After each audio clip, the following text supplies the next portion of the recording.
Hello അസ്സലാമു അലൈക്കും. അപ്പോൾ ഇന്ന് ഞാൻ കാണിക്കുന്ന ഐറ്റം എന്ന് പറയുന്നത് നമ്മളെ പാരഗൺ റെസ്റ്റോറൻറ്റിൽ പോയാൽ എല്ലാവരും വാങ്ങി കഴിക്കുന്ന ഒരു സാധനമാണ് ഫിഷ് മാംഗോ കറി എന്ന് പറയുന്നത്. അപ്പോൾ ഞാൻ ഇതിൻ്റെ ഇടയ്ക്ക് ആലപ്പി ചിക്കൻ്റെ വീഡിയോ കാണിച്ച സമയത്ത് ഞാൻ പറഞ്ഞിരുന്നു ഫിഷ് മാംഗോ കറിയും ആലപ്പി ചിക്കനുമാണ് എനിക്ക് പാരഗൺ റെസ്റ്റോറൻറ്റിൽ പോയാൽ ഏറ്റവും ഇഷ്ടപ്പെട്ട കറികൾ എന്ന് പറയുന്നത്. അപ്പോൾ ഞാൻ അന്ന് പറഞ്ഞിരുന്നു ഞാൻ ഈ ഒരു മാംഗോ കറിയും ഞാൻ കാണിക്കാമെന്നുള്ളത്. അപ്പോൾ ഇപ്പോൾ ഞാനത് ഉണ്ടാക്കുമ്പോൾ എനിക്കത് ഓർമ്മയായതാണ്. അപ്പോൾ ഞാൻ വീഡിയോ എടുത്തിട്ടുണ്ട്. അപ്പോൾ അടിപൊളി ടേസ്റ്റി ആയിട്ടുള്ള ഫിഷ് മാംഗോ കറിയാണിത്. അപ്പോൾ ഞാൻ ഈ ഒരു ഫിഷ് മാംഗോ കറിക്ക് ഞാനിവിടെ ചെമ്മീൻ ഉപയോഗിച്ചിട്ടാണ് ഉണ്ടാക്കുന്നത്. നിങ്ങൾക്ക് ഇഷ്ടമുള്ള മീൻ വെച്ചിട്ട് ഉണ്ടാക്കാം കേട്ടോ. ഏറ്റവും അടിപൊളിയായിട്ടുള്ള നല്ല ടേസ്റ്റി ആയിട്ടുള്ളൊരു മാംഗോ കറിയാണിത്. അതുപോലെ തന്നെ എല്ലാത്തിൻ്റെ കൂടെയും പത്തിൻ്റെ കൂടെയും ചപ്പാത്തിൻ്റെ കൂടെയും പൊറോട്ടൻ്റെ കൂടെയും അപ്പത്തിൻ്റെ കൂടെയും ദോശൻ്റെ കൂടെയും എല്ലാം കഴിക്കാൻ പറ്റുന്ന നല്ല സൂപ്പർ ടേസ്റ്റി ആയിട്ടുള്ളൊരു കറിയാണ് ഈ ഒരു ഫിഷ് മാംഗോ കറി. അപ്പോൾ എൻ്റെ ചാനൽ ആദ്യമായിട്ട് ആരെങ്കിലും കാണുന്നവരുണ്ടെങ്കിൽ ലൈക്ക് ചെയ്യാനും സബ്സ്ക്രൈബ് ചെയ്യാനും അതുപോലെ തന്നെ തൊട്ടടുത്തുള്ള ബെല്ലൈക്കൺ ഒന്ന് ക്ലിക്ക് ചെയ്യാനും ഒന്നും മറന്നു പോകണ്ട, ഷെയർ ചെയ്യാനൊന്നും മറന്നു പോകരുത്.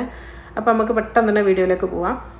അപ്പോൾ ഞാൻ പറഞ്ഞല്ലോ ഞാനിപ്പോൾ ചെമ്മീൻ വെച്ചിട്ടാണ് ഈ ഒരു മാംഗോ കറി ഉണ്ടാക്കുന്നത്. അപ്പോൾ ഞാനൊരു 300 ഗ്രാം ചെമ്മീനാണിത്. ഇത് ക്ലീൻ ചെയ്ത് കഴിഞ്ഞതിന് ശേഷമുള്ള അളവാണ് പറയുന്നത് 300 ഗ്രാം കേട്ടോ. ഇത് 1/2 കിലോൻ്റെ മേലെ ഉണ്ടായിരുന്നു. ക്ലീൻ ചെയ്ത് കഴിഞ്ഞതിന് ശേഷം അത് 300 ഗ്രാമാണ് ഇപ്പോൾ ഉള്ളത്. വലിയ ടൈപ്പ് ചെമ്മീനാണ്.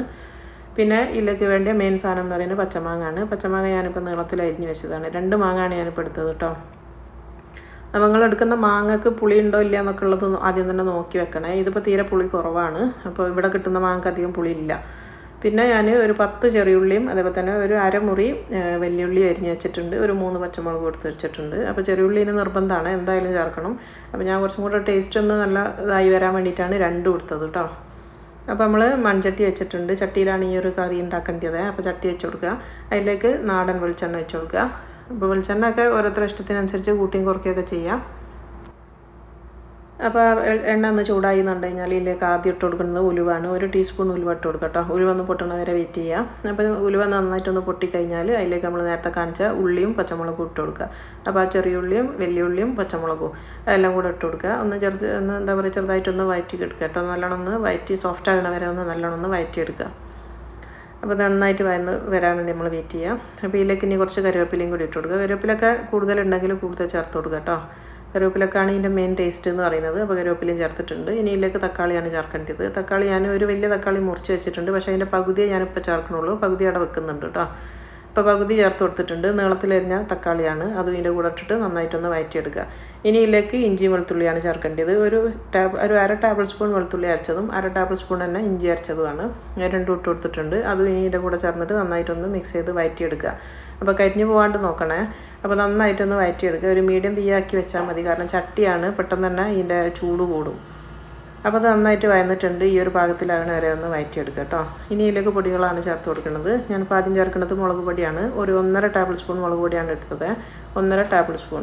പിന്നെ ഒരു 3/4 ടീസ്പൂണാണ് നമ്മളെ മല്ലിപ്പൊടി. ഇത് വേണമെങ്കിൽ ചേർത്താൽ മതി, നിർബന്ധമില്ല. ഞാനിപ്പോൾ ചേർക്കുന്നുണ്ട്. 3/4 ടീസ്പൂൺ മല്ലിപ്പൊടിയാണ് ഇട്ടത്. പിന്നെ ഒരു 1/4 ടീസ്പൂൺ മഞ്ഞൾപ്പൊടി ഇട്ടിട്ടുണ്ട്. ഇത്രയാണ് ഇതിലേക്ക് പൊടികൾ ആവശ്യമുള്ളൂ. ഇനി ഈ പൊടികൾ ഒന്ന് നന്നായിട്ടൊന്ന് വഴറ്റിയെടുക്കുക. തീ ഈ സമയത്ത് ഓഫ് ചെയ്യണമാണ് നല്ലത്. ഞാനിപ്പോൾ ഓഫ് ചെയ്തിട്ടുണ്ട് കേട്ടോ.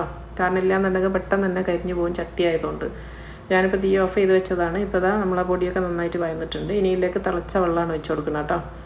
വെള്ളം ഒഴിക്കുമ്പോൾ പച്ചവെള്ളം ഒഴിച്ച് കൊടുക്കരുത്. നല്ല തിളച്ച വെള്ളം തന്നെ ചേർത്ത് കൊടുക്കാൻ വേണ്ടി നോക്കുക. അപ്പോൾ ഞാൻ 1 കപ്പ് തിളച്ച വെള്ളമാണ് ഇപ്പോൾ ഞാൻ ഇതിലേക്ക് ഒഴിച്ചത്. ഇനി ഇതിലേക്ക് ആവശ്യത്തിന് ഉപ്പ് ഇട്ട് കൊടുക്കുക. ഉപ്പും ചേർത്തിട്ട് നന്നായിട്ടൊന്ന് മിക്സ് ചെയ്തിട്ട് നല്ലോണം ഒന്ന് തിളയ്ക്കുന്ന വരെ വെയിറ്റ് ചെയ്യുക കേട്ടോ. ഇനി ഈ വെള്ളത്തിൽ കിടന്നിട്ട് ഒരു 2 മിനിറ്റ് നേരം ഒന്ന് തിളയ്ക്കട്ടെ. അപ്പോൾ അത് 2 മിനിറ്റ് തിളച്ചിട്ടുണ്ട്. ഇനി ഇതിലേക്ക് 1 കപ്പ് തേങ്ങാപ്പാലും കൂടിയാണ് ചേർത്ത് കൊടുക്കുന്നത്. വലിയ കട്ടിയുള്ള തേങ്ങാപ്പാലല്ല, നമ്മളൊരു 2-ാം പാലെന്നൊക്കെ പറയുന്ന പാലില്ല, ആ പാലാണ് വെച്ച് കൊടുത്തത്. 1 കപ്പ് തേങ്ങാപ്പാലും 1 കപ്പ് വെള്ളമാണ് ഞാൻ ചേർത്തത്. ഇനി ഇതൊന്ന് തിളയ്ക്കുന്ന വരെ വെയിറ്റ് ചെയ്യാം. ഒന്ന് തിള വന്നു കഴിഞ്ഞാൽ നമ്മളിതിലേക്ക് ആദ്യം ഇട്ട് കൊടുക്കുന്നത് മാങ്ങയാണ് കേട്ടോ. ഈ ഒരു മാങ്ങ ഞാൻ ആദ്യം ഇടുന്നത് എന്താണെന്ന് വെച്ചാൽ ഞാനിപ്പോൾ ചെമ്മീൻ വെച്ചിട്ടാണല്ലോ നിങ്ങൾക്ക് ഈ കറി കാണിക്കുന്നത്. അപ്പോൾ ചെമ്മീൻ അധികം വേവില്ല, 2 മിനിറ്റേ വേവുള്ളൂ. അതുകൊണ്ട് ഞാൻ ആദ്യം മാങ്ങ ഇട്ടിട്ടാണ് വേവിക്കുന്നത്. അപ്പോൾ അത് മാങ്ങ ഇട്ടിട്ടൊന്ന് തിളയ്ക്കുന്നവരെ വെയിറ്റ് ചെയ്യട്ടോ. ഇതാണ് ശരിക്കും അങ്കമാലി മാങ്ങാക്കറി എന്ന് പറഞ്ഞിട്ടുള്ളൊരു റെസിപ്പി ഉണ്ട്. അത് ഇതാണ് കേട്ടോ. ഇതിൽ മാങ്ങ ഇടുന്നതിൻ്റെ മുന്നേ ഇത് അങ്കമാലി മാങ്ങാക്കറി ആവും. ഇനി ഇതൊന്ന് മൂടി വെച്ചിട്ട് 2 മിനിറ്റ് നേരം ഒന്ന് തിളയ്ക്കട്ടെ. 2 മിനിറ്റ് മതി കേട്ടോ. അത് കൂടുതൽ തിളച്ച് പോകരുത്, മാങ്ങ അലിഞ്ഞു പോവും.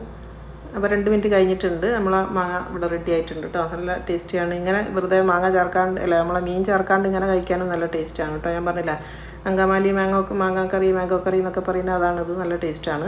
അപ്പോൾ അത് കണ്ടില്ല. അപ്പോൾ ഞാൻ 2 മിനിറ്റ് നേരെ തിളപ്പിച്ചിട്ടുള്ളൂ. മാങ്ങ ഒന്നും ഉടഞ്ഞു പോയില്ല. ഈ ഒരു പാകത്തിലാണ് വേണ്ടിയിട്ട്. ഈ സമയത്ത് നിങ്ങളൊന്ന് ടേസ്റ്റ് ചെയ്ത് നോക്കുക. ഈ കറി എൻ്റെ ഏറ്റവും ഫേവറേറ്റാണ്. അതുകൊണ്ട് ലാസ്റ്റ് ആകുമ്പോഴത്തേക്ക് ടേസ്റ്റ് ചെയ്ത് തീരും. ഇപ്പോൾ ഈ ഞാൻ പറഞ്ഞല്ലോ മാങ്ങക്ക് പുളി കുറവായതുകൊണ്ട് ഒരു ചെറിയ വലുപ്പത്തിലുള്ളൊരു പുളി ഞാൻ പിഴിഞ്ഞിട്ട് ഒരു 1/4 കപ്പ് പുളിവെള്ളം കൂടി ചേർത്ത് കൊടുക്കുന്നുണ്ട്. കാരണം എന്താണെന്ന് വെച്ചാൽ മാങ്ങക്ക് തീരെ പുളി ഇല്ലാത്തതുകൊണ്ടാണ് ഈ ഒരു പുളി ഞാൻ ചേർത്തത്. അപ്പോൾ നിങ്ങൾക്ക് കിട്ടുന്ന മാങ്ങ നല്ല പുളിയുള്ളതാണെങ്കിൽ എക്സ്ട്രാ പുളി നിങ്ങൾ ചേർക്കേണ്ടിയില്ല കേട്ടോ. അപ്പോൾ ഞാനൊന്നും കൂടെ നോക്കട്ടെ പുളിയൊക്കെ റെഡിയാണെന്നുള്ളത്. കറക്റ്റാണ് കേട്ടോ, ഇപ്പോൾ റെഡി ആയിട്ടുണ്ട്. ആ പുളിയും കൂടി ചേർത്തപ്പോഴാണ് റെഡി ആയത്. ഇതിലേക്ക് ഇനി നമ്മൾ എടുത്ത് വെച്ചിട്ടുള്ള ചെമ്മീനാണ് ഇട്ട് കൊടുക്കേണ്ടത്. ആ ചെമ്മീനും കൂടി ഇട്ട് കൊടുക്കുക. അപ്പോൾ ചെമ്മീൻ ഞാൻ ലാസ്റ്റ് ചേർക്കണം എന്താണെന്ന് വെച്ചാൽ ഇതിന് വേവില്ലാത്തതുകൊണ്ടാണ്. നിങ്ങൾ വേറെ എന്ത് നമ്മൾ വേവുള്ള കുറച്ച് നമ്മൾ അയക്കോറ അല്ലെങ്കിൽ ആവോലിയൊക്കെയാണ് എടുക്കണമെങ്കിൽ മീൻ ഇട്ടിട്ട് വെന്തതിന് ശേഷമാണ് നമ്മൾ മാങ്ങ ഇട്ട് കൊടുക്കുക കേട്ടോ. അപ്പോൾ അതാ ഇതിലേക്ക് ഞാനൊരു കപ്പ് കൂടെ വെള്ളം കൂടി വെച്ച് കൊടുക്കുന്നുണ്ട്. അപ്പോൾ ഇതിൻ്റെ ഒരു കട്ടി നോക്കിയിട്ട് നിങ്ങൾക്ക് എത്ര വെള്ളം വേണമെന്നുള്ളതൊക്കെ നോക്കിയിട്ട് വെച്ച് കൊടുക്കുക. അപ്പോൾ ഞാനൊരു കപ്പും കൂടെ വെള്ളം കൂടി വെച്ച് കൊടുത്തിട്ടുണ്ട്. ഇനി നന്നായിട്ടൊന്ന് മിക്സ് ചെയ്ത് ഒന്ന് യോജിപ്പിച്ച് കൊടുക്കുക. ഇനി ഇതൊന്ന് തിളക്കട്ടെ. 2 മിനിറ്റ് നേരം ഇതൊന്ന് മൂടി വേവിക്കണം, ഈ ഒരു മീൻ വേവണ വരെ. അപ്പോൾ അതാ നമ്മളെ 2 മിനിറ്റ് വെന്തിട്ടുണ്ട്. ഇപ്പോൾ കറി ഇവിടെ റെഡി ആയിട്ടുണ്ട് കണ്ടോ. 2 മിനിറ്റ് വെന്തപ്പോൾ തന്നെ എന്താ മണം എന്നറിയാം, അടിപൊളിയാണ്, സൂപ്പർ ടേസ്റ്റാണ് കേട്ടോ. എൻ്റെ ഫേവറേറ്റ് കറിയാണ്. അപ്പോൾ ഞാനിത് തിന്ന് പഠിച്ച് കണ്ടത് എങ്ങനെയാണെന്ന് വെച്ചാൽ ഈ ഒരു പാരഗൺ എന്നാണ് ഞാനിത് ഫസ്റ്റ് കണ്ടത്. കാരണം നമ്മളെ വീട്ടിലൊന്നും ഇത് ഉണ്ടാക്കലില്ല. അപ്പോൾ ഞാൻ അവിടെ നിന്നാണ് ഇത് കണ്ടത് കേട്ടോ. നല്ല ടേസ്റ്റാണ് ഈ ഒരു കറി എന്ന് പറയുന്നത്. എല്ലാത്തിൻ്റെ കൂടെ തിന്നാനും പറ്റും. നല്ല ടേസ്റ്റി ആയിട്ടുള്ളൊരു കറിയാണ് ഈ ഒരു ഫിഷ് മാംഗോ കറി എന്ന് പറയുന്നത്. ഇപ്പോൾ ഞാൻ തീ ഓഫ് ചെയ്യുകയാണ്. ഇപ്പോൾ നമ്മളെ കറി ഇവിടെ റെഡി ആയിട്ടുണ്ട്. അപ്പോൾ അത് തിളയ്ക്കുന്നുണ്ടോ. അപ്പോൾ ഞാനിപ്പോൾ തീ ഓഫ് ചെയ്തിട്ടുണ്ട്. അതിൻ്റെ ശേഷം ചട്ടിൻ്റെ ചൂടുകൊണ്ടാണ് ഇപ്പോൾ ഇത് തിളയ്ക്കുന്നത് കേട്ടോ. കാരണം ഈ ഒരു ചൂടൊന്ന് പോകാൻ വേണ്ടിയിട്ട് ഒന്ന് ചുറ്റിച്ച് കൊടുക്കുക. കാരണം ഇതിലേക്ക് നമുക്ക് ഇനി കട്ടി തേങ്ങാപ്പാൽ വയ്ക്കണം. അപ്പോൾ അത് ഞാൻ നല്ലോണം ഒന്ന് ചുറ്റിച്ച് കൊടുത്തിട്ടുണ്ട്. ആ തിള അവിടെ നിന്നിട്ടുണ്ട്. ഇനി ഇതിലേക്ക് ഒരു 1/4 കപ്പ് നല്ല കട്ടിയുള്ള തേങ്ങാപ്പാലുണ്ട്, അത് ഞാൻ എടുത്ത് വെച്ചിട്ടുണ്ട്. അതും കൂടെ ഒഴിച്ച് കൊടുക്കാം കേട്ടോ. അപ്പോൾ ആ തേങ്ങാപ്പാൽ ഒഴിച്ചതിന് ശേഷം പിന്നെ അത് തിളയ്ക്കരുത്. അതുകൊണ്ടാണ് ഞാൻ പറഞ്ഞത് ആ തിള ഒന്ന് നിർത്തണം. എന്നിട്ട് അതിന് ശേഷം ഞങ്ങൾ തേങ്ങാപ്പാൽ ഒഴിച്ച് കൊടുക്കാവും. അപ്പോൾ ഇതൊന്ന് ജസ്റ്റ് ഒന്ന് മിക്സ് ചെയ്ത് കൊടുക്കുക, അത്രേ ആവശ്യമുള്ളൂ. ആ തേങ്ങാപ്പാൽ ഇന്നും തിളയ്ക്കേണ്ടിയില്ല. അപ്പോൾ ലാസ്റ്റ് തേങ്ങാപ്പാൽ വെച്ചിട്ട് തന്നെ ജസ്റ്റ് ഒന്ന് മിക്സ് ചെയ്ത് കൊടുത്തിട്ടുണ്ട് കേട്ടോ. നല്ല ടേസ്റ്റാണ് കേട്ടോ. ലാസ്റ്റ് ആ തേങ്ങാപ്പാലും കൂടി വെച്ചാലാണ് കറക്റ്റ് നമ്മൾ ആ ഒരു ടേസ്റ്റ് വരുള്ളൂ. ഇനി ഇതിലേക്ക് നമ്മൾ നേരത്തെ മാറ്റി വെച്ചിട്ടുള്ള ആ ഒരു തക്കാളി 2 പച്ചമുളകും കുറച്ച് കരിവേപ്പില എടുത്ത് വെച്ചിട്ടുണ്ട്, അത് ഇതിൻ്റെ മേലെ ഇട്ട് കൊടുക്കുക കേട്ടോ. ഈ ഒരു ചൂട് കിടന്നിട്ട് ഇതൊന്ന് ജസ്റ്റ് ചെറുതായിട്ടൊന്ന് വാടുകയുള്ളൂ. അത് അങ്ങനെ കഴിക്കാൻ നല്ല ടേസ്റ്റാണ് കേട്ടോ. ഇതിങ്ങനെ ചേർക്കണ സമയത്ത് ഇനിയിലേക്ക് കുറച്ച് കരിവേപ്പില ഇട്ട് കൊടുക്കുകയാണ്.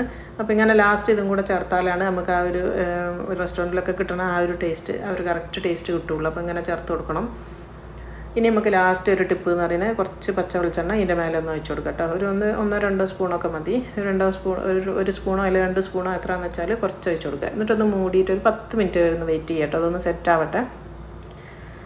അപ്പോൾ 10 മിനിറ്റൊക്കെ കഴിഞ്ഞിട്ടുണ്ട്. ഇപ്പോൾ ഇത് കണ്ടാൽ അടിപൊളി നമ്മളെ ഫിഷ് മാംഗോ കറി ഇവിടെ റെഡി ആയിട്ടുണ്ട്. സൂപ്പർ ടേസ്റ്റിയാണ്. ഞാനിപ്പോൾ ഇതിൻ്റെ കൂടെ ഒന്ന് കഴിക്കാൻ വേണ്ടി ഉണ്ടാക്കിയത് നമ്മളെ കപ്പയാണ് കേട്ടോ. പൂള എന്ന് പറയുന്നത് അത് തേങ്ങ ഇട്ടിട്ട് പുഴുങ്ങി വെച്ചതാണിത്. അപ്പോൾ അതിൻ്റെ കൂടെയാണ് ഞാനിപ്പോൾ ഇന്ന് ഇത് കഴിക്കുന്നത് കേട്ടോ. നല്ല ടേസ്റ്റി ആയിട്ടുള്ള ഏറ്റവും എന്താ പറയുക, എൻ്റെ ഏറ്റവും ഫേവറേറ്റാണ് ഈ ഒരു ഫിഷ് മാംഗോ കറി. അപ്പോൾ നിങ്ങൾക്ക് എല്ലാവർക്കും ഇഷ്ടമാകും കേട്ടോ. മാങ്ങ എല്ലാം കൂടി ഉള്ളതുകൊണ്ട് മീൻ ഇഷ്ടപ്പെടാത്ത ആൾക്കാർക്ക് വരെ ഈ ഒരു കറി എല്ലാവർക്കും ഇഷ്ടപ്പെടും. അത്രയും ടേസ്റ്റി ആയിട്ടുള്ളൊരു കറിയാണ് ഈ ഒരു ഫിഷ് മാംഗോ കറി.